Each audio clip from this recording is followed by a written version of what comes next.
बिस्मिल्लाहिर्रहमानिर्रहीम। बिस्मिल्लाहिर्रहमानिर्रहीम। रब्बिश रह ली सदरी व यस्सिर ली अमरी वहलुल उक़दतम मिन लिसानी यफ़क़हू क़ौली। अम्मा बअद फ़क़द क़ाल रसूलुल्लाह करीम इन्नल हुसैन मिस्बाहुल हुदा व सफ़ीनतुन नजात। सल्लल्लाहु अलैहि मुहम्मद व आले मुहम्मद।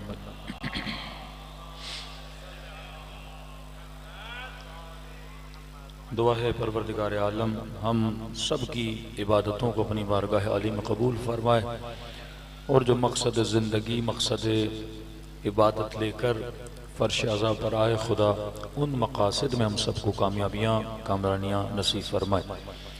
मुसलसल आपकी खिदमत में दावत जाज़िबा हुसैनी के उन्वान से गुफ्तगू हो रही है। ये किसी मौजिज़े से कम नहीं कि परवरदिगार आलम हर साल मुहर्रम में लोगों के दिलों में इतनी जाज़बियत पैदा करे कि वो इमाम हुसैन के फ़र्श पर तशरीफ़ लाए। यानी सुबह से मजलिसें शुरू होती हैं, रात के देर वक्त तक ये लोगों का हुजूम जो इमाम हुसैन के दर पे जमा होता है, ये एजाज़ इलाही की निशानी है कि जिस तरह अंबिया दावत देते थे लोग दौड़े दौड़े आते थे, जिस तरह अल्लाह कहता है कि लोग फौज दर फौज इस्लाम के अंदर दाखिल होते थे, वो जाज़िबा रहमत रसूल का जाज़िबा था। ये कौन सा जाज़िबा है? किसने सोचा था कि 30 मिलियन लोग सरजमीन करबला पे जमा हो जाएं? दुनिया का कौन सा शहर है इस वक्त, कौन सा मुल्क है जहाँ पे फर्श अज़ाए अबा अब्दुल्लाह हुसैन न बिछा हो? क्योंकि अल्लाह ने इंसान की हिदायत की जिम्मेदारी ली है और इंसान को हर रोज़ नमाज में वाजिब करार दिया कि वो दुआए हिदायत करे। कोई दुआ वाजिब नहीं, लेकिन दुआ हिदायत वाजिब है। 15 साल के बाद, 14 साल के बाद, बेटियां 9 साल के बाद, हर इंसान पे अल्लाह ने नमाज को वाजिब किया और उस नमाज में खुदा ने एक सूरत वाजिब की है और वो सूरह हम्द है। और सूरह हम्द में इंसान दुआ मांगता है, इहदिनस सिरातल मुस्तकीम, ऐ खुदा मुझे सीधा रास्ता दिखा, सीधे रास्ते पे हिदायत फरमा। तो हिदायत की दुआ हम मांगते हैं। अब क्योंकि खुदा से हिदायत मांगनी है, हिदायत की जिम्मेदारी किसकी है? अबा अब्दुल्लाह हुसैन के जरिए से खुदा आज फर्श अज़ा पे हम सबकी हिदायत कर रहा है। 5 मिनट के लिए एक तसव्वुर करें कि हजरत आदम को भेजा आदम वालों के लिए, हजरत नूह को भेजा नूह वालों के लिए, हजरत शीस को भेजा शीस वालों के लिए, हजरत रसूल को भेजा उस जमाने के मुसलमान नबी को देखते भी थे, हिदायत भी ले रहे थे। लेकिन आज का मुसलमान जो जगह जगह से जुल्मतों में घिरा हुआ है, जगह जगह इस्लाम पर हमला किया जा रहा है, शरीयत पर फ़िक़ा पर हमला किया जा रहा है, हया पर इफ़्फ़त पर हमला किया जा रहा है। आज कौन सा नबी है जो हमें हिदायत दे? नबी हुजूर हाजिर की बात कर रहा हूं कि जिस तरह मक्के वालों ने रसूल खुदा को देखा, हिदायत पा रहे थे, सोए हुओं को वो जगा रहे थे। तो 5 मिनट सोचें, अगर खुदा बिल फर्ज कोई वली भेजता हमारी हिदायत के लिए, वो वली कितने शहरों में जाता? एक वक्त में मक्के में आता तो मक्के वालों को हिदायत देता, अमीरुल मोमिनीन कूफे में होते कूफे वालों को हिदायत देते, इमाम हसन मसलन मदीने में होते मदीने वालों को हिदायत देते। अगर खुदा 1 लाख नबी भी भेज दे एक वक्त में, तो 1 लाख नबी 1 लाख मकानों पे लोगों की हिदायत कर सकते हैं। लेकिन खुदा ने ऐसा हिदायत का बंदोबस्त किया जो लाखों नबियों की हिदायतों पर भी भारी है, और वो बंदोबस्त फर्श अज़ाए हुसैन इब्न अली का बंदोबस्त है। आज जगह जगह पैगाम कुरान जो आदम कहना चाहते थे वो फर्श अज़ाए हुसैन बयान करता है, जो नूह बयान करना चाहते थे वो फर्श अज़ाए हुसैन बयान कर देता है, जो कुरान लोगों को समझाना चाहता है वो फर्श अज़ाए हुसैन बयान कर देता है। आज जगह जगह जाओ गुमराही है, लेकिन फर्श अज़ाए हुसैन इब्न अली पर आओ, यहाँ खुदा ने जगह जगह हिदायत रखी हुई है। जंगें बहुत हुई, लेकिन खुदा ने करबला की जंग को ही हक व बातिल की तशखीस की निशानी बनाई। जंग सिफ़ीन हुई, मुसलमान ने सुकूत इख्तियार किया, खामोशी इख्तियार की। जंग जमल हुई, मुसलमान ने खामोशी इख्तियार की। कितनी जंगें हुई लेकिन खामोशी इसलिए इख्तियार की कि वहाँ सहाबी हैं, यहाँ भी सहाबी हैं, लिहाजा हम किसी की बुराई नहीं करेंगे, हम खामोश हो जाएंगे। हाँ, ये जरूर बोलेंगे कि भाई हक अली के साथ था, लेकिन जो मद्दे मुकाबिल थे उन्हें हम बुरा नहीं कह सकते। ये अल्फाज निकाल दिए, खता तो की थी लेकिन खता इज्तिहादी थी। आप ये नहीं बोल सकते कि मसलन ये साहब जहन्नुमी हैं और ये सारे जन्नती हैं। जंग जमल हुई, उम्मत खामोश हो गई। क्या करें, एक तरफ अली इब्न अबी तालिब हैं, दूसरी तरफ रसूल खुदा की ज़ौजा है, उम्मुल मोमिनीन है, लिहाजा वहां पर भी उम्मत क्या हो गई, खामोश हो गई। अब 5 मिनट के लिए सोचिए, जो जमल पे खामोश रहे, जो सिफ़ीन पे खामोश रहे, वो करबला पे खामोश क्यों नहीं है?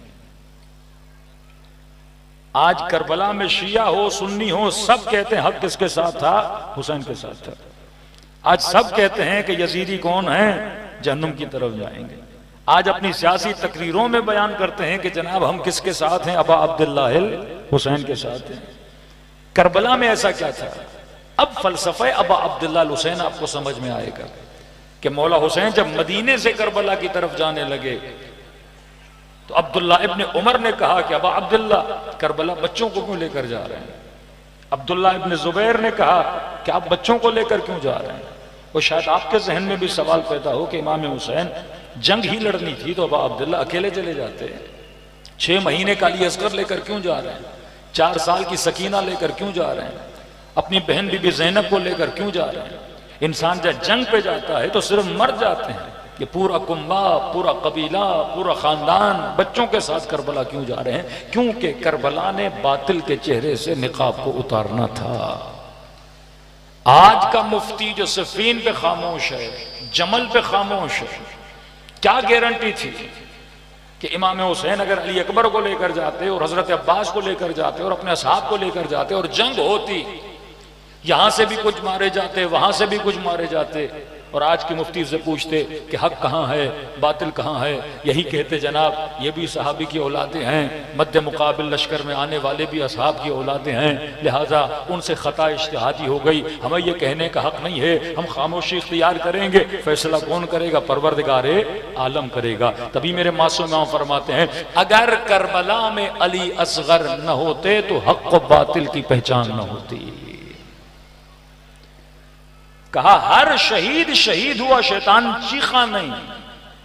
लेकिन मासूम फरमाते जब 6 महीने के बच्चे की गर्दन पे तीर लगा तो कहा शैतान की चीख बुलंद हुई कि अब हुसैन ने हक व बातिल की लाइन को क्या कर दिया, लकीर को खींच दिया।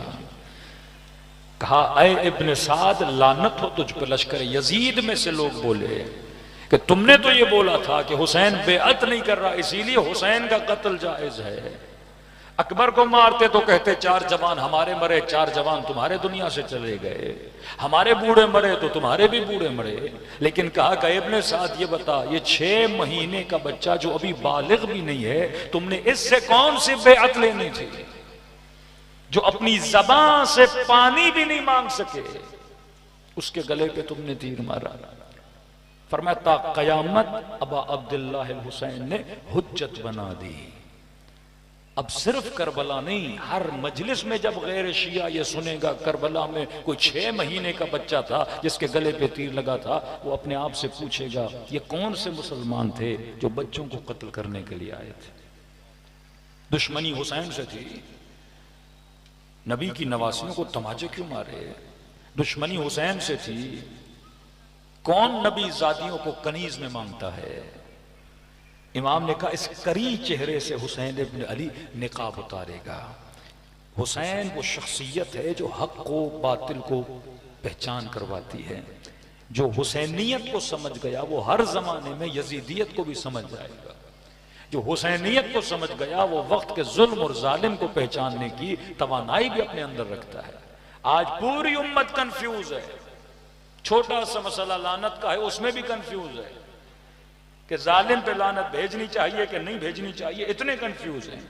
आज इनके बड़े बड़े मुफ्ती यजीद पर भी लानत भेजने पर कंफ्यूज हैं। लेकिन आओ फर्श अज़ा पर, यहाँ वहां 50 साल के बुजुर्ग कंफ्यूज हैं, यहाँ 6-7 साल के बच्चे भी कंफ्यूज नहीं हैं।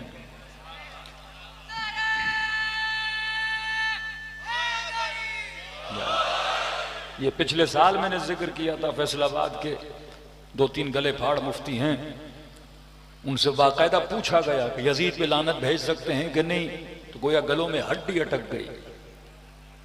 कहे ये लानत भेजना शियों का काम है, हमें नहीं पता, क़यामत में देखा जाएगा क्या होता है क्या नहीं होता, लेकिन हाँ हम मजम्मत करते हैं, यजीद ने बुरा किया है, जुर्रत नहीं हो रही। हाफिज़ कुरान बन चुके हैं, हाफिज़ हदीस बन चुके हैं, लेकिन वो जुर्रत नहीं कि जालिम को जालिम कहें, मजलूम को मजलूम कहें। लेकिन मैं कहा पूरी दुनिया का चक्कर लगा दो, जहां जो इमाम बाड़ा मिले वहां चले जाओ, सिर्फ फर्श अज़ा से एक बच्चे को उठा के पूछो कि यजीद पे लानत भेजनी चाहिए नहीं। मैंने कहा तू पूछेगा, वो 3-4 लानतें भेज के बता भी देगा तुझे।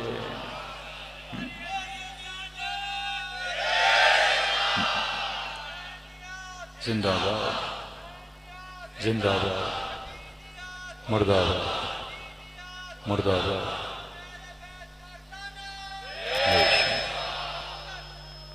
अल्लाह सल्लल्लाहु अलैहि वसल्लम। सबसे बड़ा एहसान इमाम हुसैन का कि मौला हुसैन ने आपको कंफ्यूजन से निकाल दिया। आज एक अरब के करीब मुसलमान कंफ्यूज हैं कि जालिम कौन है, मजलूम कौन है, कातिल कौन है, मकतूल कौन है, जन्नती कौन है, जहन्नुमी कौन है। कंफ्यूज का कातिल का जन्नती, का मकतूल का जन्नती, मारने वाला जन्नत में, मरने वाला जन्नत में। लेकिन शिया कौम को हुसैन ने कंफ्यूजन से निकाल दिया, बता दिया जो भी जालिम हो, जिस जमाने में भी जालिम हो और जुल्म करे, शिया उससे मोहब्बत नहीं करता, शिया उस पर बरमला लानत भेजता है। देखो यजीद पे लानत भेजना आज के जमाने में बड़ा आसान है, बहुत आसान काम है, लेकिन वक्त के यजीद पे लानत भेजना मुश्किल है। हाँ। जिस तरह छोटे बच्चे असेंबली में खड़े होते हैं, कल मैं एक वीडियो देख रहा था, आपके वजीर आजम इस तरह खड़े थे अमेरिकन के सामने। बचपन से जहन साजी होती है ना, फर्श अज़ा जहन बनाता है, आपको समझाता है। मैंने कहा ना, यहां आओगे इमाम हुसैन हुरमला की नफरत आपके दिल में डाल देंगे, इब्ने साद की नफरत आपके बच्चों के दिलों में डाल देंगे, यजीद की नफरत आपके बच्चों के दिलों में चली जाएगी। अब जब यजीद की नफरत गई तो साथ साथ जुल्म की नफरत गई, हुरमला की नफरत गई, तो इसका मतलब आपने कहा जो छोटे बच्चों पे जुल्म करता है वो काबिल मोहब्बत नहीं है। एआई का जमाना है, सर्च करें, कुफ्र वही कुफ्र है, जुल्म वही जुल्म है, जो कल हो रहा था वो आज भी हो रहा है, टेक्निक्स भी वही हैं। सनआ पर, यमन पर उसके हमसाये ने सबसे पहला जो अटैक किया था वो छोटे बच्चों की खुश्क दूध बनाने की फैक्ट्री पे किया था। अमेरिका ने इराक में जो अटैक किया था सबसे पहले, वो छोटे बच्चों की खुश्क दूध बनाने वाली फैक्ट्री थी। अल जजीरा पे एक इंटरव्यू है, कल ही हुआ है, हेड टू हेड, एक बहुत अच्छा एंकर है, उसमें यही सवालात उनसे हुए हैं कि भाई आप छोटे बच्चों की फैक्ट्रियों पे क्यों अटैक करते हैं। ईरान पे जो पहला अटैक हुआ रहबर मुअज्जम की शहादत के साथ साथ, वो मीनाब के स्कूल में 170 बच्चों पे हुआ। गजा में जो अटैक हुआ सबसे पहले वो छोटे बच्चों पे हुआ। कुफर की नेचर को पहचाने, कुफर सबसे पहले जब मारता है तो किसको मारता है, छोटे छोटे बच्चों को मारता है।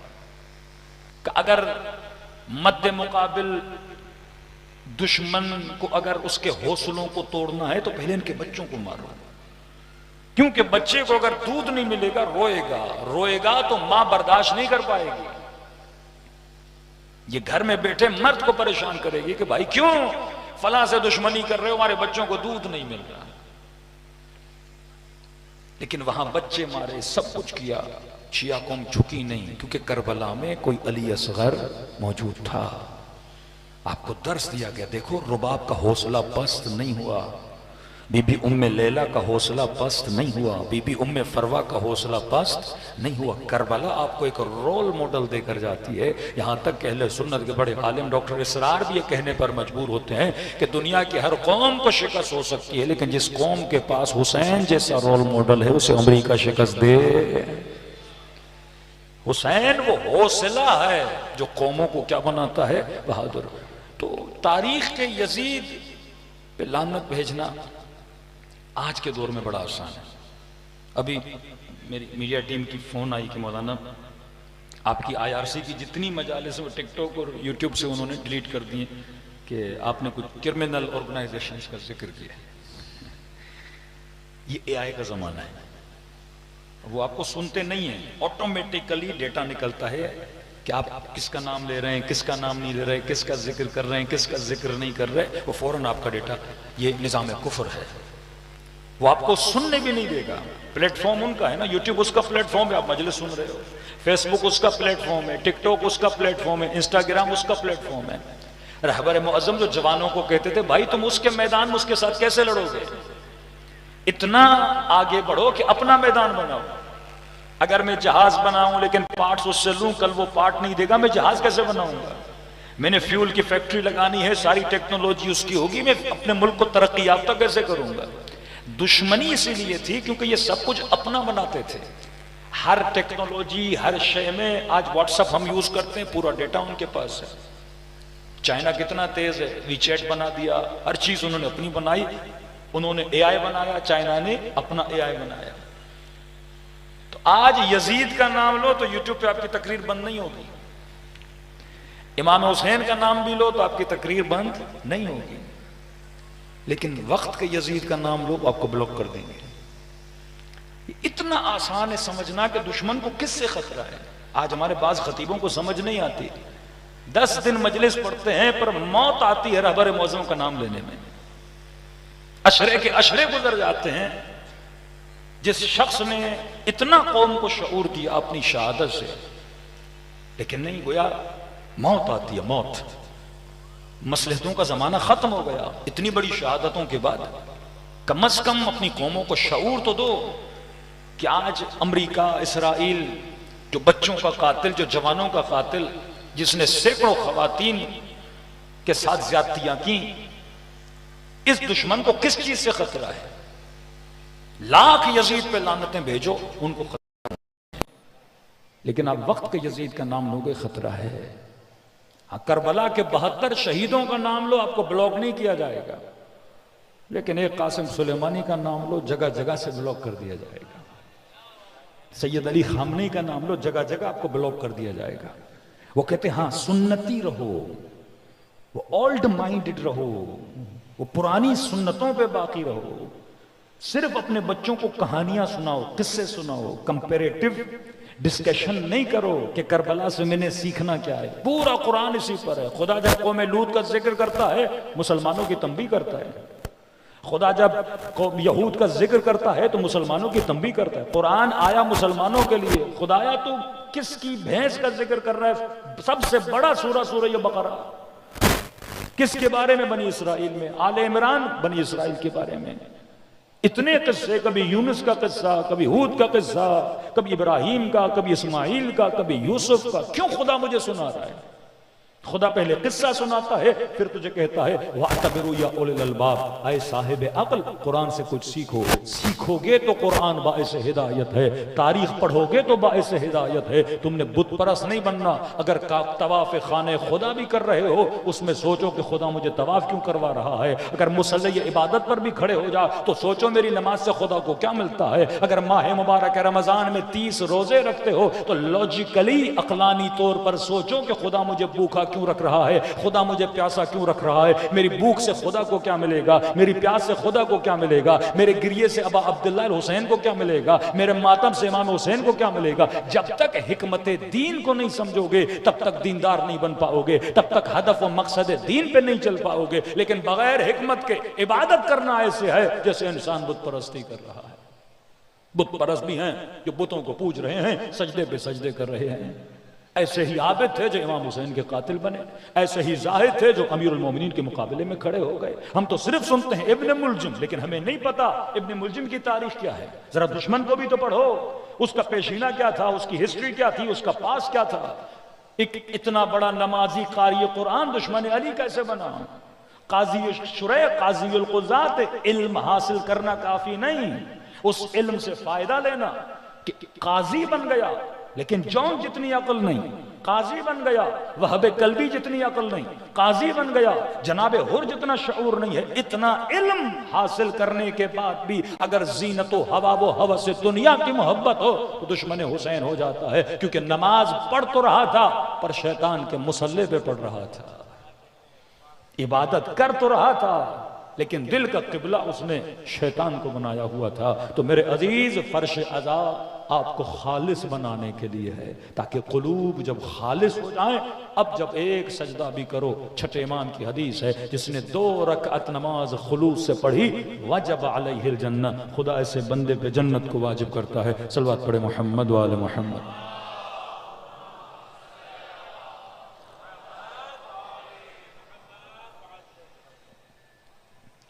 तो इमाम हुसैन के अंदर परवरदिगार आलम ने एक जाज़िबा रखा। अब अगर जाज़िबा अबा अब्दुल्लाह हुसैन में है तो कुछ जाज़िबे शैतान भी बनाता है। शैतान के मैदान को समझो। शैतान का जाज़िबा जीनत दुनिया है, तिजारत है, बिजनेस है।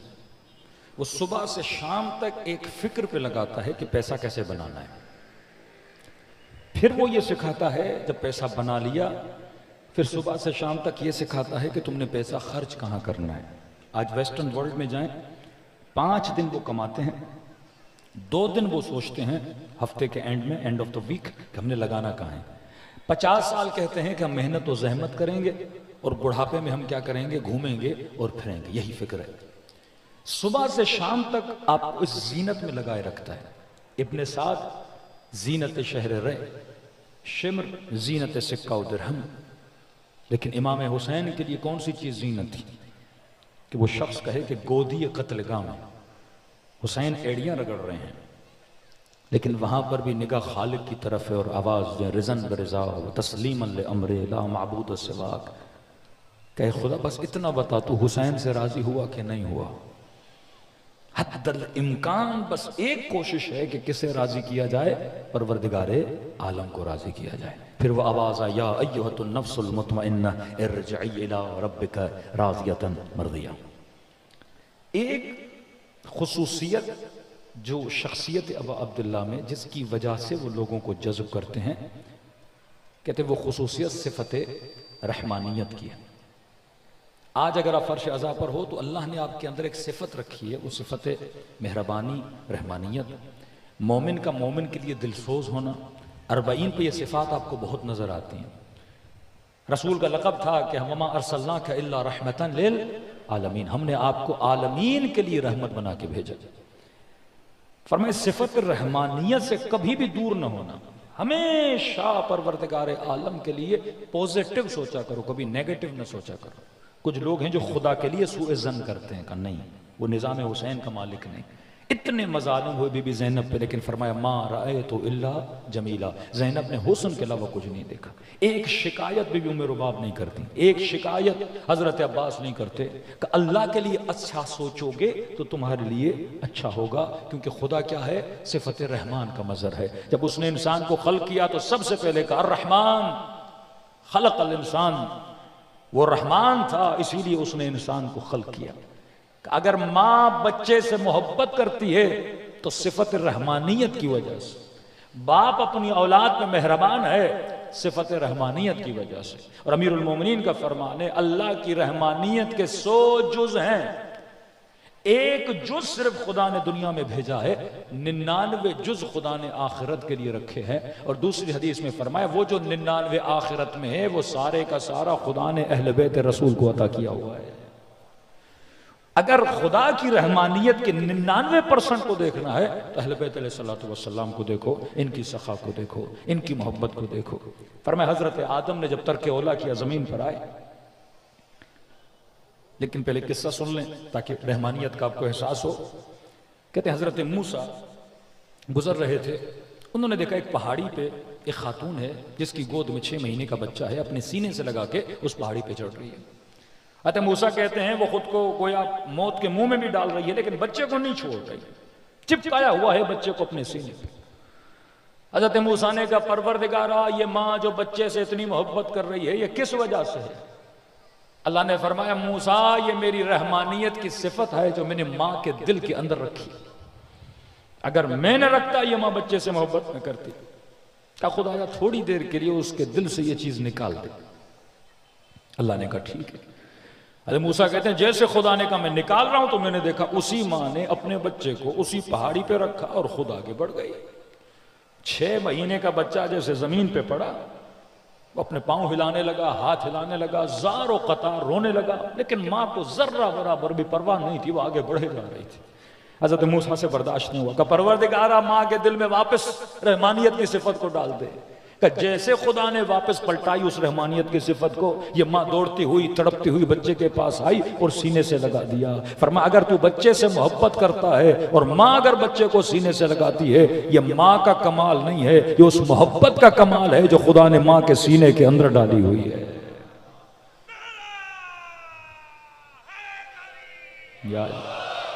ये लफ्ज़ रहमान के मजहर बना देता है खुदा आपको। ये पूरी कायनात, आप पानी पीते हो, पानी आपको फायदा देता है, ये सिफत नाफ़िअ परवरदिगार आलम का असर है कि कोई चीज आपको फायदा दे रही है। कहा कि एक पत्ता दरख्त से गिर नहीं सकता अगर परवरदिगार आलम न चाहे।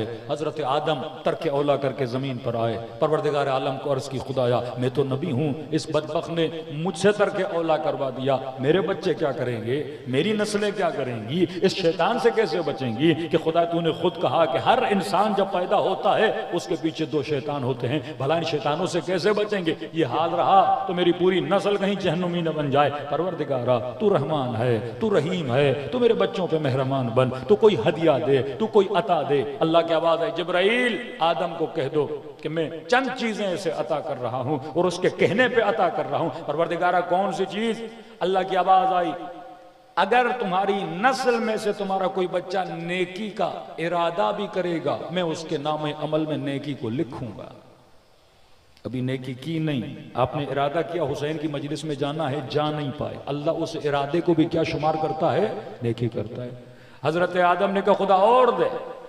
परवरदिगार आलम ने कहा अगर कोई नस्ल में से नेकी करेगा मैं एक नेकी के बदले में 10 नेकियां लिखवाऊंगा। का परवरदिगारा और दे। खुदा ने कहा अगर तुम्हारी नस्ल में से कोई बंदा गुनाह करेगा, पहले ये नहीं था, अब गुनाह की तो सजा मिलनी है, लेकिन खुदा ने कहा अगर गुनाह करेगा और गुनाह की तौबा करेगा तो गोया उसने कभी गुनाह किया ही नहीं था। मेरे छठे माँ फरमाते कि और अल्लाह ने इजाफा किया, कहा कि आदम अगर तुम्हारी नस्ल में से कोई गुनाह करेगा मैं मलाइकों को हुक्म दूंगा 7 घंटे तक उसकी बुराई को लिखा न जाए।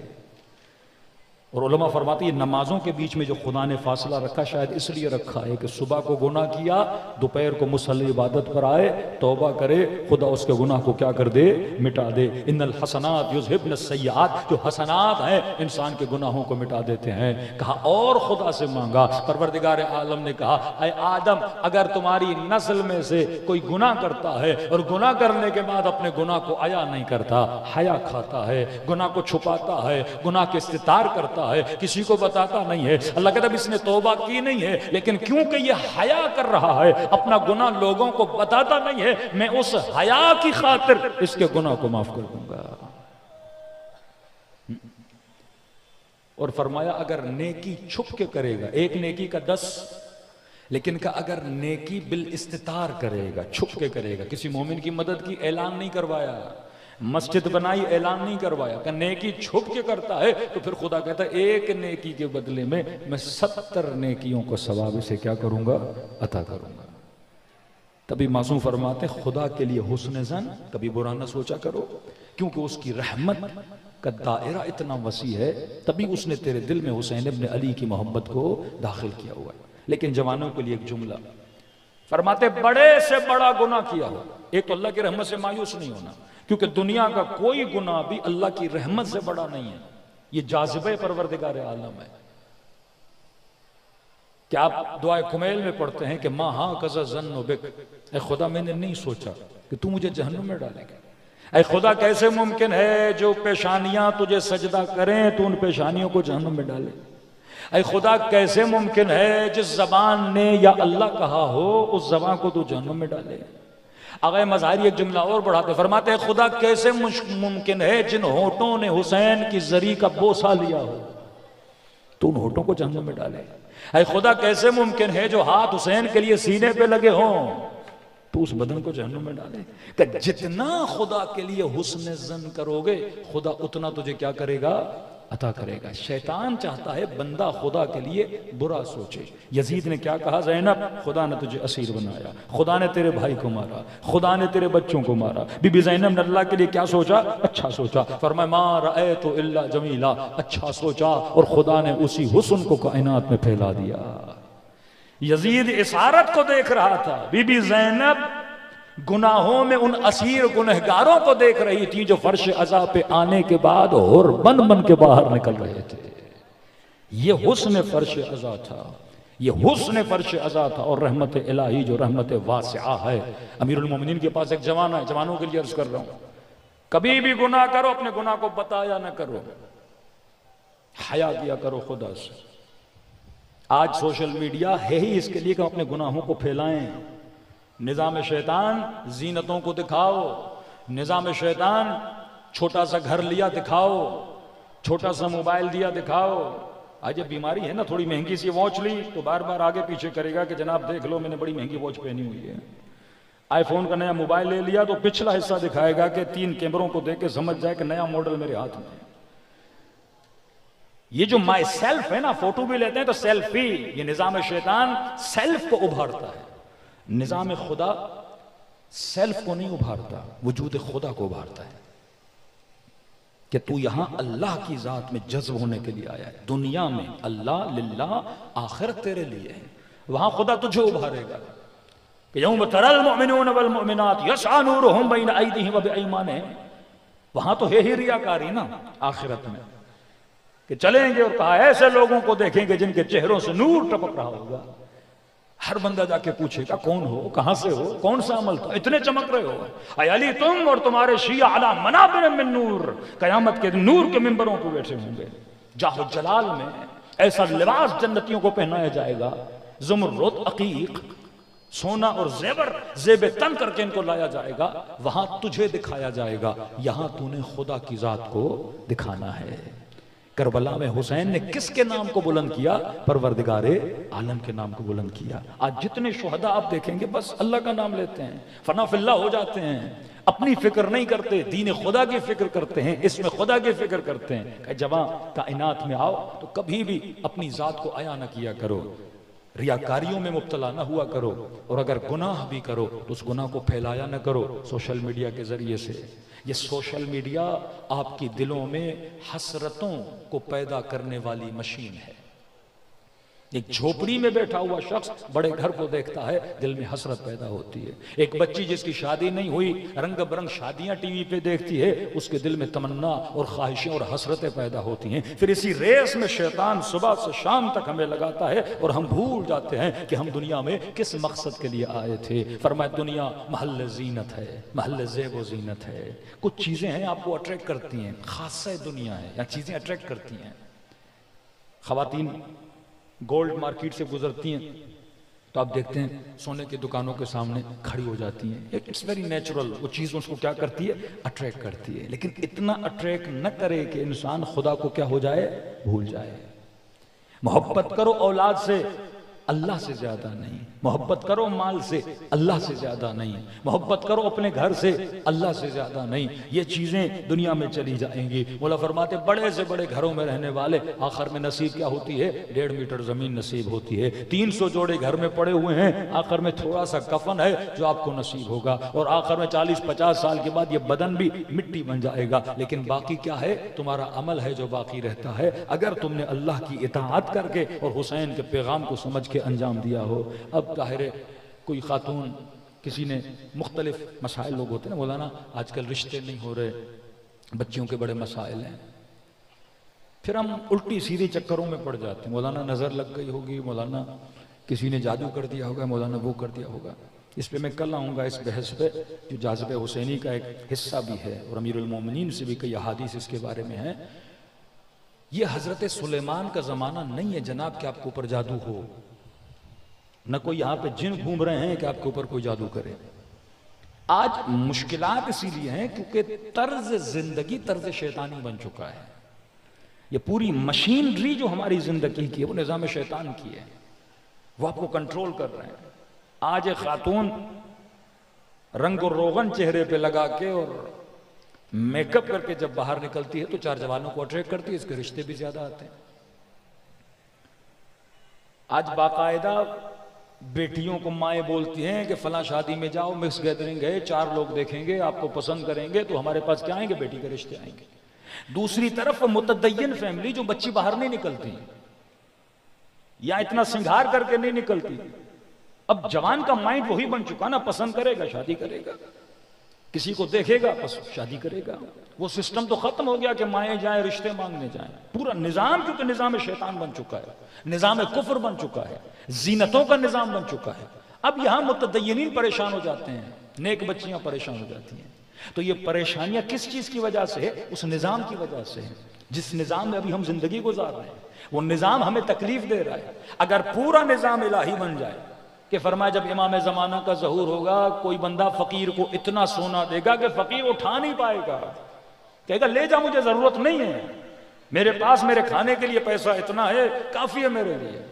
ये इमाम जमाना का जमाना, सोने जवाहर लोग गलियों में फेंक देंगे, हुब्बे दुनिया लोगों के दिलों से निकल के सब इस यकीन रासिख पे पहुंच जाएंगे 60-70 साल के बाद हमने तो चले जाना है। कितनी नस्लों के लिए मैं पैसा जमा कर रहा हूं, 10-10 घर मैंने बना दिए। कल कुरान की आयत पढ़ी, अल्लज़ी जमा मालहू अद्ददा, अल्लाह कहता है मैं जहन्नुम की ईंधन बना दूंगा जिसने हदफ दुनिया बना दिया कि माल बराए माल, माल बराए माल, 1 घर 2 घर 3 घर 4 घर 6 घर। इस्लाम कहता है घर बनाओ, मना नहीं करता, अच्छे से अच्छा बनाओ, अच्छे से अच्छी सवारी, लेकिन इस्तेमाल करो। अगर तेरे इस्तेमाल का नहीं, तुमने बनाया क्यों है? साल में 1 बार घर में रहने जाते हो, इससे अच्छा नहीं था 3 जवानों को घर दो ताकि ये शादी करें, 3 जवानों को आधे किराए पे दे दो ताकि 3 जवान जिना से बच जाएं, 3 जवान गुनाह से बच जाएं। वो फिक्र ही नहीं है कि मैं दुनिया में आया क्यों। करबला कुर्बानी का नाम है। इमाम हुसैन खुद को फदा कर रहे हैं अपने नाना की उम्मत के लिए। अब ये उम्मत जितनी नेकियां करेंगी, ये अजर किसकी तरफ जा रहा है? अबा अब्दुल्लाह हुसैन की तरफ जा रहा है। जवान आया अमीरुल मोमिनीन की खिदमत में, का अली मैंने फहशा किया है, अली मैंने जिना की है। मौला ने कहा तू होश में तो है? कहा जी जी। ख्वाब तो नहीं देखा? कहा नहीं नहीं। कहा फिर से सोच क्या कह रहे हो? कहा अली मैंने जिना की है। इमाम के कल आ जाना, तवज्जो नहीं दी इमाम ने। जब ये गया तो इमाम ने फरमाया परवरदिगारा तो गवाह रहना। इसने गवाही दे दी। 4 मरतबा कोई इकरार करे तो हद शरई है। 3 दिन के बाद फिर आया कि अमीरुल मोमिनीन मुझे पाक करें, हद जारी करें, मैंने ये गुनाह अंजाम दिया है। इमाम ने ऐसे बर्ताव किया जैसे इमाम इसे जानते नहीं है, पहली मरतबा मिल रहे हैं। फिर वही सवाल का तू होश में तो है? कहाँ? तू ख्वाब में तो नहीं है? कहा नहीं। तू किसी और की बात तो नहीं कर रहा? कहा नहीं, अपनी बात कर रहा हूं, मुझे पाक करें। फिर गया अमीरुल मोमिनीन ने कहा परवरदिगारा तू गवाह रहना, मैंने बड़ी कोशिश की इकरार न करे लेकिन इसने इकरार कर दिया। 3री बार आया कहा खुदा तो गवाह रहना। 4थी बार आया अमीरुल मोमिनीन जलाल में जब इसने इकरार किया, इमाम ने फरमाया इस इकरार से अच्छा था तू अपने दरमियान और अल्लाह के दरमियान अपने मामले को हल कर लेता। अल्लाह को बंदे की तौबा पसंद है। 4थे इमाम फरमाते हैं खुदा को मलाइकों की तस्बीह से ज्यादा अपने बंदों की तौबा की आवाज प्यारी है। जब कोई बंदा उसकी दरबार में जाता है, माफी मांगता है, खुदा उसके गुनाहों को क्या करता है? माफ करता है। सल्लल्लाहु अलैहि मोहम्मद व आले मोहम्मद।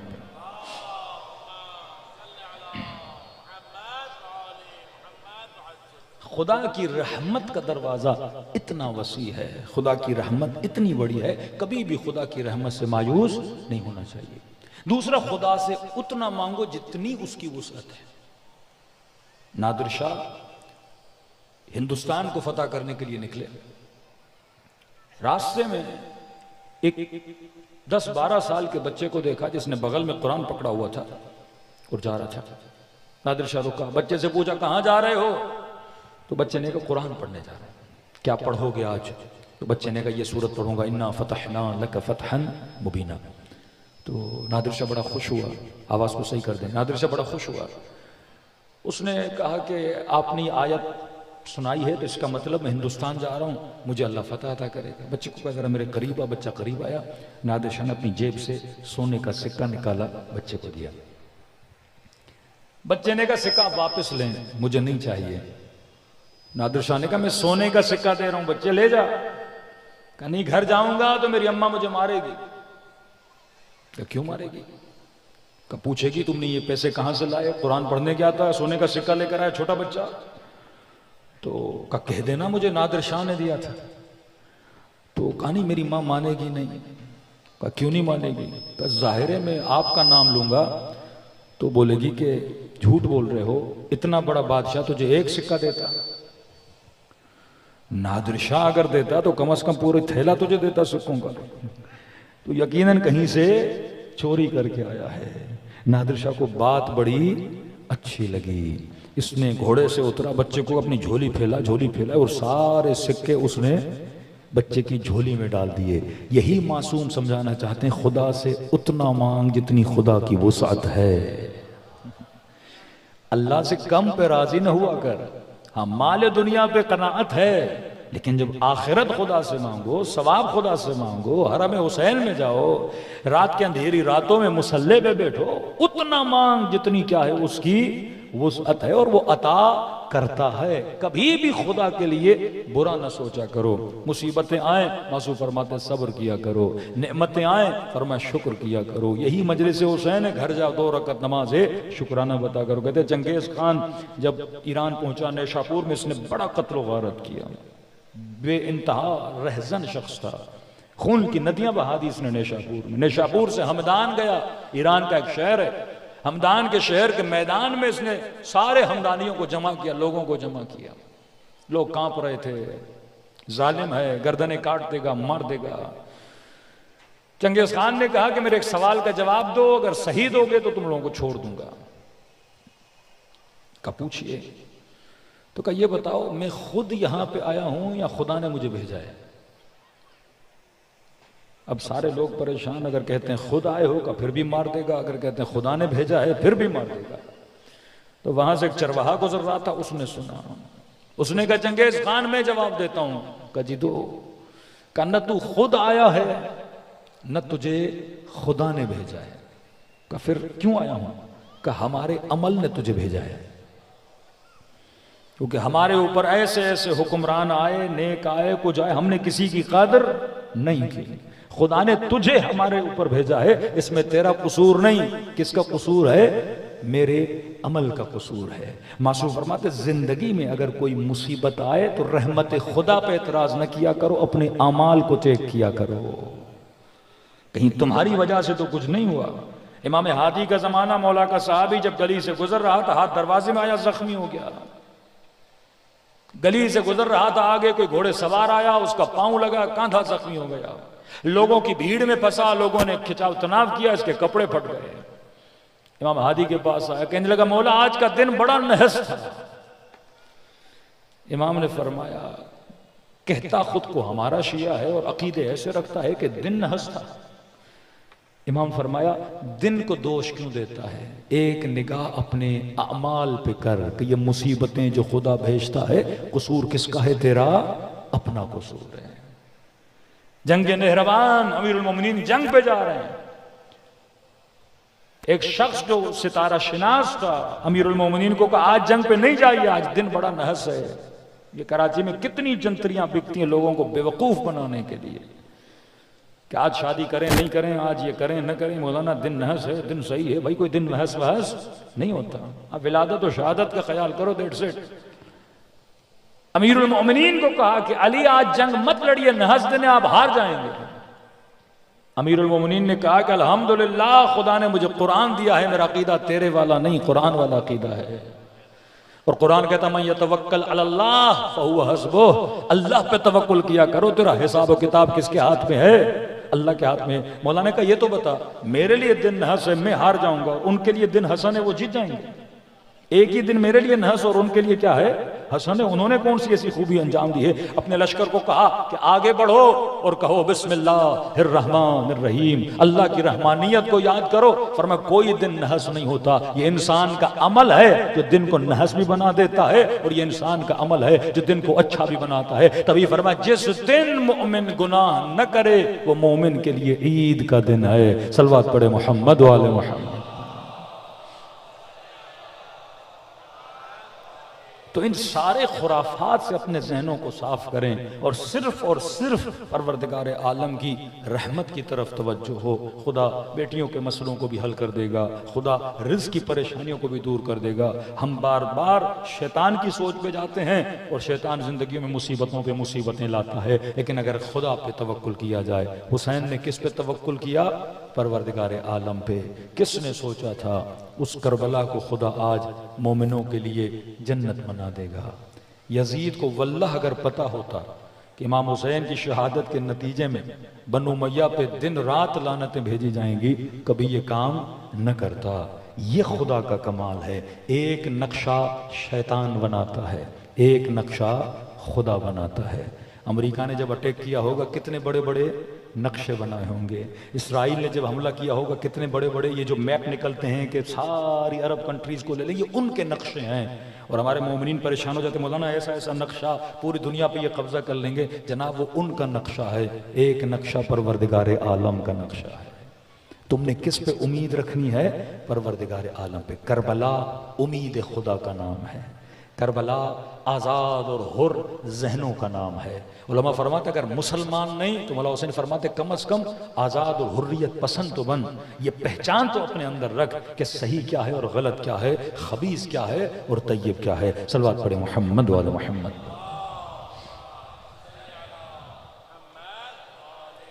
अगर वजूद पाक हो, इंसान साफ हो और खुलूस से दिल से इमाम हुसैन को सलाम भी करे तो यकीनन अबा अब्दुल्लाह हुसैन जवाब देते हैं। शेख अब्बास क़ुम्मी कितने बड़े आलिम दीन हैं, कितनी खिदमतें अंजाम दी, लेकिन कभी नहीं चाहा कि मेरा नाम आए। इनके वालिद गिरामी जब मस्जिद में जाते थे तो वहाँ के उलमा कहते थे इतना बड़ा आलिम पैदा हुआ है शेख अब्बास क़ुम्मी जिसने ऐसी मफाती जनान लिखी। कहते मेरे वालिद घर आते थे, मुझे डांटते थे कि बेटा तू भी तो मौलवी बन रहा है, तू भी तो कोई ऐसी किताब लिख जैसी शेख अब्बास लिखता है। कहते मैं वालिद को नहीं बताता था जिसकी तारीफ हो रही वो वही शेख अब्बास क़ुम्मी हूँ, कि कभी नहीं बताया क्योंकि मैंने जो कुछ किया परवरदिगारे आलम के लिए किया।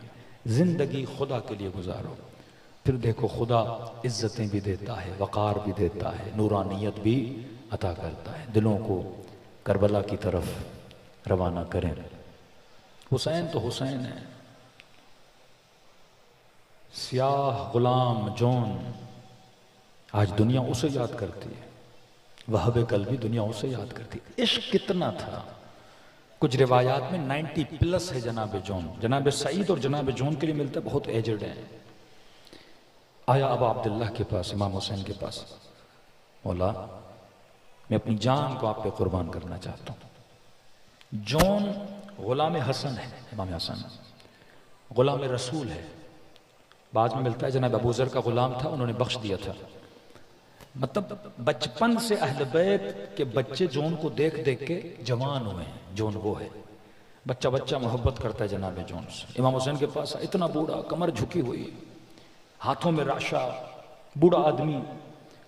इमाम हुसैन ने फरमाया जॉन हमने जिहाद तुमसे उठा लिया और तेरी जिंदगी में बगैर जिहाद तुझे जन्नत अता की। आपका बुढ़ापा है, आप मदीने जाइए, या खिदमत करना चाहते हैं तो ज़ैनुल आबिदीन की खिदमत करें। कहते रोता हुआ इमाम ज़ैनुल आबिदीन के खेमे में आया। इमाम ने महसूस किया कि कोई है जो मेरे कदमों पे सर रखे रो रहा है। आंखें खोली, चाचा जॉन आप रो क्यों रहे?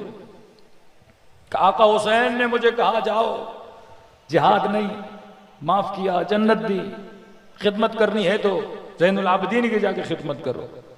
तो कहा इससे बढ़ के क्या चाहिए, आपकी उम्र इतनी है, आप आखिरी जिंदगी आराम से गुजारे, आपका क्या जंग जिहाद से, इतनी जहमतों में खुद को न डालें। आंखों में आंसू भर आए। कहा मौला वो दोस्त कैसा जो खुशियों में साथ रहे पर मुसीबतों में छोड़ के चला जाए। कहा मेरी सिफारिश तो करें। फिर इमाम ने समझाया जॉन बैठ जाओ। एक जुमला कहा कि मौला कहीं ऐसे तो नहीं मेरा रंग काला है, मुझे इस काबिल भी नहीं समझा जा रहा। ये सुनना था। इमाम ने सिफारिश की। इमाम हुसैन को जब पता चला जॉन ये कह रहा है कि मेरा रंग काला है, क्योंकि टोकते थे जनाब जॉन को, तेरे बदन से बू आती है। अफ्रीका के जो लोग होते हैं खास स्मेल होती है उनकी बॉडी में, तो अरब टोकते थे इनको कि बदन से बू आती है, रंग का काला है, गुलाम है, हबशी है। इमाम हुसैन को जैसे पता चला कि जॉन के दिल में ये ख्याल आया मौला कहीं मेरे रंग की वजह से, लोग कहते हैं तुम्हारे बदन से बू आती है इसीलिए तो मुझे नहीं भेज रहे, कि इमाम हुसैन सामने आए और जॉन को कहा मेरे सीने से लग जा। जॉन वो और हैं जो रंग को देखते हैं, यहां रंग नहीं देखा जाता, यहां कल्ब की नूरानियत को देखा जाता है। जिनको लोग साथ बिठाना पसंद न करें, हुसैन ने अपने सीने से लगा दिया। कहा जॉन जिहाद करना है जा मैदान में। हुसैन ने इजाजत दी। जिस तरह इमाम हुसैन अली अकबर को घोड़े पे सवार कर रहे थे, कासिम को सवार कर रहे थे। कुछ असहाब है जिनसे बड़ा प्यार किया इमाम हुसैन ने, उनमें से एक जॉन है, कहते आए घोड़े पे सवार कराने के लिए, इतना बूढ़ा था कि टांगे घोड़े पे रख नहीं पा रहा था। बड़ी कोशिश की, आखिर में कहा मौला छोड़ दे सवारी को, मैं पैदल जाऊंगा। हाथ में नेजा लिया, मैदान करबला में आया, दुश्मन को ललकारा। इब्ने साद ने पूछा है कौन जो हमें ललकार रहा है? का गुलाम हुसैन जॉन है। का अमीर बूढ़ा है, एक वार की मार है, किसको भेजें इसको मारने के लिए? कितने घोड़े सवार भेजें जॉन को मारने के लिए? इब्ने साद ने कहा छोड़ दो, मैं बताऊंगा जॉन को मारना कैसे है। का याद रखना हुसैन के हौसले को तोड़ना है, क्योंकि अहले बैत के घर का बच्चा बच्चा जॉन से प्यार करता है। का अमीर फिर क्या करें? का तलवार से नहीं मारना, नेज़े से नहीं मारना। का अमीर फिर जॉन को कैसे मारें? फरमाया घोड़े सवारों को भेजो और कहो झोलियों को पत्थरों से भरें। इस गुलाम हुसैन को, सहाबी रसूल को, सहाबी अली को का न तीर मारना, न तलवार मारना, न नेज़े मारना, इतने पत्थर मारो कि हुसैन इसका तड़पना देखे और मैं हुसैन का तड़पना देखूं। मैं एक एक बच्चे का रोना देखना चाहता हूं कि तो ये सारे आए जनाब जो लड़ने की कर रहे हैं, लेकिन ये दूर से पत्थर मार रहे हैं। कहते इतने पत्थर मारे कि बदन से जब खून बहने लगा, बदन में सुस्ती आ गई और जनाब जोन जमीन करबला पे गिरे। ये वो करबला का शहीद है जिसके बदन पे अब अब्दुल्लाह हुसैन पहुंचे हैं। रहमत का जिक्र कर रहा था ना, ये मजहर रहमत है कि जैसे बदन पे पहुंचे। तारीख करबला का लिखने वाला लिखता है मैंने बड़े आका देखे, बड़े गुलाम देखे, लेकिन मैंने हुसैन जैसा आका कहीं नहीं देखा और जॉन जैसा गुलाम कहीं नहीं देखा। किसी ने कहा तुमने देखा क्या? कि जब हुसैन उसके जनाजे पे पहुंचे और जॉन तड़प रहा था तो हुसैन उसका सर उठा के अपनी गोद में रखते थे। का अजीब मंजर था, हुसैन रखते थे, जॉन अपना सर फिर खाके करबला पे रख देता था। का फिर हुसैन ने सर उठाया, गोद में रखा, गुलाम राजी ना हुआ, अदब इतना था का फिर सर को खाके करबला पे रख दिया। अल्लाह जाने क्या कह रहा था अब्दुल्लाह से कि मौला ये गोद मेरे लिए नहीं बनी, ये अली अकबर के लिए बनी है। शायद ये सोच रहा था कि मेरा सर तो हुसैन की गोद में है, लेकिन मौला जब आपको शहीद कर दिया जाएगा आपका सर किसकी गोद में होगा? कहता 3 मरतबा हुसैन ने सर गोद में रखा, लेकिन गुलाम राजी न हुआ हुसैन की गोद में उसका सर हो। कहता ये समझ में आ गया कि अदब है इसके दिल में अपने आका का, कि चलो गुलाम करते हैं आकाओं का अदब, लेकिन जो किरदार आका का था का मैंने जिंदगी में पहली मर्तबा देखा कि जब हुसैन ने देखा कि ये गुलाम राजी नहीं हो रहा कि सर हुसैन की गोद में हो, कि मैंने एक मर्तबा देखा हुसैन ने अपने सर को झुकाना शुरू किया, झुकाना शुरू किया, यहां तक कि रुखसार जॉन के रुखसार पे रखा और रख के हुसैन ने एक दुआ दी, अल्लाहुम्मा बय्यद वजह तय्यब रिहा, ऐ खुदा इसके चेहरे को नूरानी फरमा, ऐ खुदा इसके बदन को खुशबूदार फरमा। कहते हैं जब करबला में लाशों उठाए जा रहे थे एक बदन से बड़ी खुशबू आ रही थी। ये किसका बदन था? ये जॉन का बदन था। अरे जिनकी दुआओं से वजूद में खुशबू आ जाए, और यही दुआ अगर इमाम ज़माना हमारे लिए कर दें तो दुनिया और आखिरत आबाद हो जाए, दिलों को करबला ले जाए। सलाम करें जिन्होंने ज़र्रों को सितारा बना दिया, जिन्होंने बेज़रों को अबू ज़र बना दिया। ये नहीं कि वो सफ़रा बंद हो गया, वो सखावतें रुक गई, नहीं, आज भी वो सखावत जारी है। बस मांगने का हुनर होना चाहिए। दिलों को, अपनी अरवाह को करबला की तरफ रवाना करें और खुलूस से दिल से इमाम हुसैन को सलाम पेश करें। अस्सलामु अलल हुसैन व अला अली इब्न अल हुसैन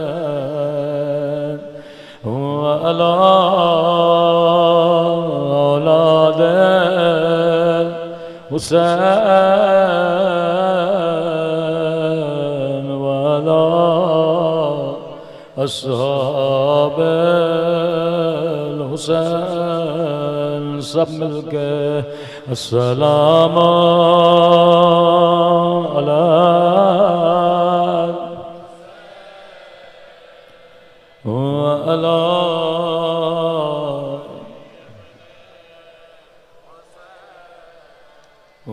अला औलाद व अला अस्हाब। मजमा बहुत है, हुसैन की सदा बुलंद हो। अस्सलाम अला हुसैन वाला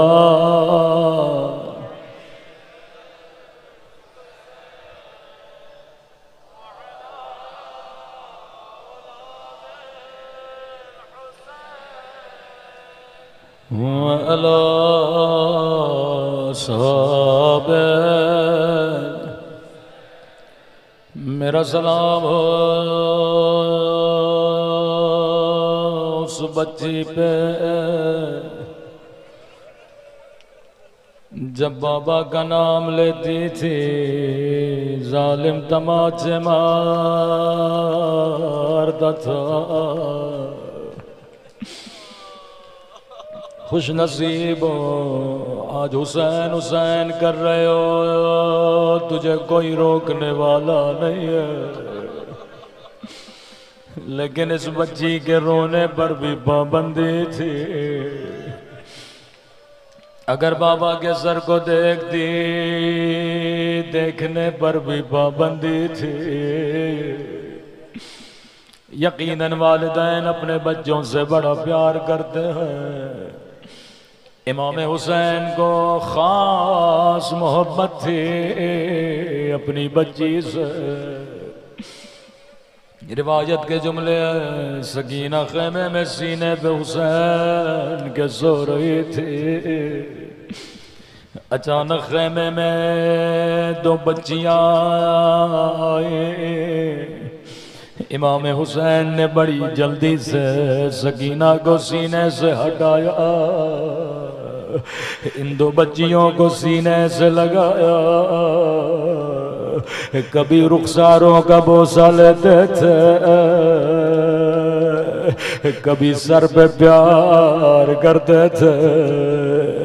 बच्चियां कहने लगी मामू जान आया, आज इस तरह प्यार कर रहे हैं जैसे यतीमों को किया जाता है।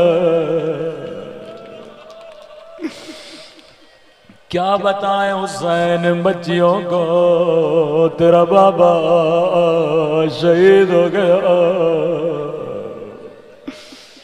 बच्चियां जब खेमे से गई, सकीना ने कहा बाबा मुझसे कोई गलती हुई है, आपने जिंदगी में कभी मुझे अपने सीने से ऐसे नहीं हटाया। इमाम ने जल्दी जल्दी सकीना को सीने से लगाया, फरमाया सकीना कुरान का हुक्म व अम्मल यतीम फला तक़हर, यतीमों के सामने अपने बच्चों को प्यार न किया करो, उन्हें अपना बाबा याद आता है। सकीना ये बच्चियां यतीम हो गए।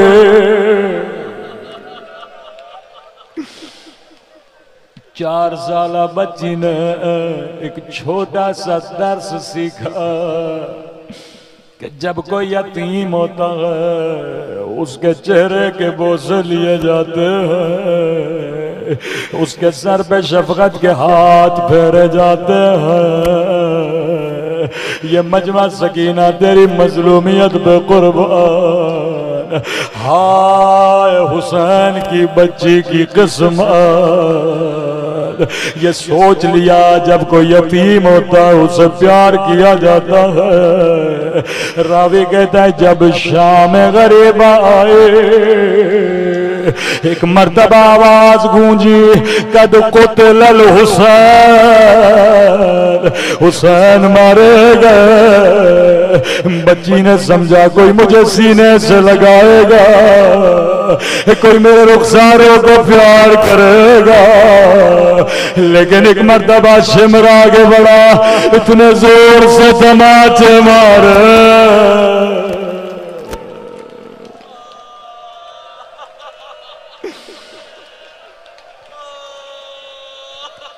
फरियादें करने लगी, बाबा बाबा तूने तो कहा था यतीमों को सीने से लगाया जाता है। बाबा मेरे कानों से दूर छीने गए, बाबा मेरे रुखसारों पे तमाचे मारे गए।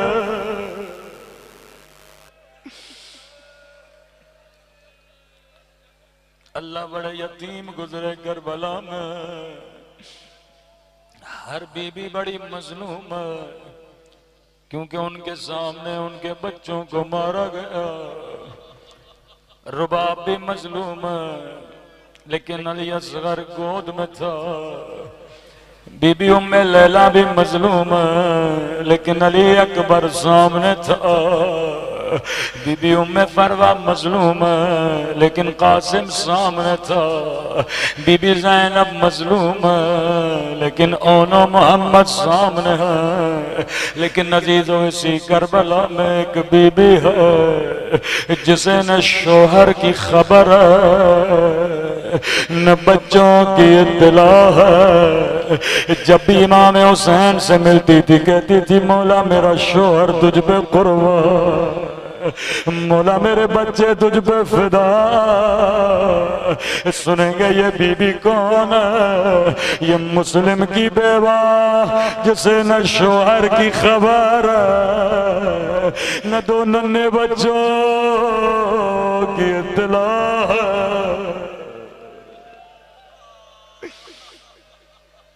अल्लाह किसी बच्चे को मां से जुदा न करे। जिंदाने कूफा 2 यतीम बच्चे, बड़े शहजादे की गोद में छोटा शहजादा, इतना बीमार जैसे आंख खुलती थी अम्मा अम्मा अम्मा कह के बेहोश हो जाता था। उधर दारूगा जिंदा अपने घर में सो रहा था। ख्वाब के आलम में क्या देखा? एक काले बुर्के में बीबी है जो जिंदा की दीवारों पे सर रख के रो रही है। कह रही है दारूगा तेरे बच्चे भूखे नहीं है, तेरे बच्चे प्यासे नहीं है। दारूगा मुझे इतना बता नबी की बेटी ने तेरा क्या बिगाड़ा? मेरे बच्चे भूखे भी हैं, मेरे बच्चे प्यासे भी हैं। दारूगा नींद से उठा, नंगे पांव दौड़ा दौड़ा जिंदा गया। क्या देखा, बड़े शहजादे की गोद में छोटा शहजादा बेहोश पड़ा है। फौरन कदमों पे गिरा, जहरा के बेटो मुझे माफ कर देना, मुझसे कोई गलती हुई हो, मुझे नहीं पता था कौन हो। कहने लगा शहजादे कहीं तेरा छोटा भाई मर तो नहीं गया। नहीं दारूगा बेहोश है, जब जब होश में आता है अम्मा को याद करके बेहोश हो जाता है कि शहजादो जो कहो मैं तेरे करने के लिए तैयार हूँ। शहजादे ने कहा दारूगा मेरा भाई कहीं मर न जाए, अगर सहमत ना हो अपनी बीवी को जिंदा लाओ, थोड़ी देर के लिए मेरे भाई को सीने से लगा ले। अम्मा की बड़ी याद आई है, दौड़ा दौड़ा घर गया, बीवी को कहा जल्दी करो जिंदा चलना है। ये साहबी की बेटी थी, कहती है दारोगा मैं शरीफ औरत हूँ, मुझे जिंदा न ले चल। अपना सर पीट के कहने लगा कायनात की शरीफ ज़ादे, जिंदा की दीवारों पे सर रख के रो रही है, वो ज़हरा के बच्चे उजड़ गए।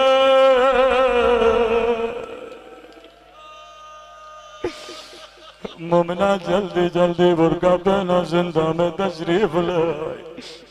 अजीज और नफ्सियाती मसला था, रात का वक्त अंधेरा था। मोमिना ने शहजादे को उठाया, सीने से लगाया, शहजादे ने समझा मदीना आ गया, अम्मा की बाहों में मौजूद हो। एक मर्तबा दोनों बाएं शहजादे ने मोमिना के गले में डाले, रोके कहने लगा अम्मा हम यतीम हो गए, अम्मा बाबा मारे गए। अम्मा बाबा के पाँवों में रस्सियां बांध के कूफे की गलियों में फहराया गया। मोमिना ने कहा शहजादे मुझे अम्मा न कहो, मैं तेरी कनीज हूँ।